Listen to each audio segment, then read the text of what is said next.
Welcome to another edition of Stock Watch. So as Netflix subscriber numbers were in the headlines yesterday and their share price really rocketed, it's Amazon Prime that has also seen subscriber numbers and membership numbers increased by almost 50% in the back end of 2020 on the run up to the Christmas period in Q4. So Amazon's strategy of offering live sport, which is something Netflix is not accustomed to do, has proved in general a winner as the retail giant looks to increase subscriptions to Amazon Prime in all key festive regions. So it's not just the run up in the back end of 2020, it's mostly when there is quite a lot of sport on the streaming device that Amazon can capitalize on this, which is something Netflix is not doing at the moment. So most importantly, the public are renewing its annual membership as opposed to a monthly one, which shows more of a commitment to the streaming service rather than a quick fix on the monthly subscription. So it's more dedication basically. So for the first time in 4 years, the percentage of annual memberships increased in the holiday shopping quarter.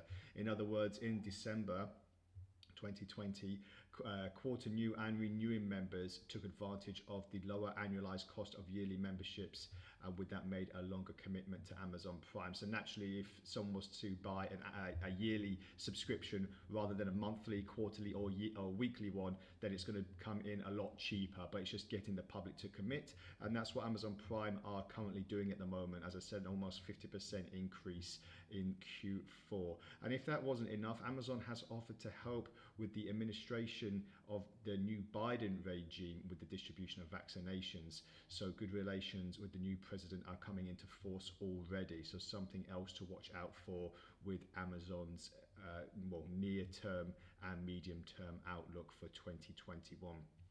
I also want to take a look at Apple today as well. Their shares rose quite significantly yesterday, and that actually helped the US indices, NASDAQ, S&P and Dow Jones really get to record highs on the first day of Joe Biden's run as president in the White House. So something else to look at as well. So the last time I looked at Amazon a few weeks ago, I saw these peaks and I wanted to keep them as recent levels. At the moment, we're seeing another sharp increase in the price of Amazon, like I just explained. What I'm seeing at the moment, though, is just a slight bullish divergence, which is maybe propelling prices higher. I'll just make that a bit more clear. So this is looking like it's going to start propelling higher. And what I'll be looking at now is I've got a buy position in. I'll put a take profit at this price here. If it does hit, there'll be a nice profit in. And beyond that is the next target of just going higher at the previous peak, which was at the beginning of November. So just some little peaks and troughs to look out for Amazon. They've been doing very, very well recently. As I said, subscriber numbers and membership numbers are really taking effect on the share price as well. And obviously they're in the headlines at the moment for being encapsulated with the Biden administration. So just other things to look out for in the news headlines for Amazon as we go into the first quarter. So as I said before, just be looking at these recent peaks and just seeing what the levels and potentials are at the moment. If it breaks this, then a nice buy position could be put in to the next peak, and then we might get to recent highs if we don't get any further waning on momentum as we go into the next few trading months. So just a quick look on Apple as well.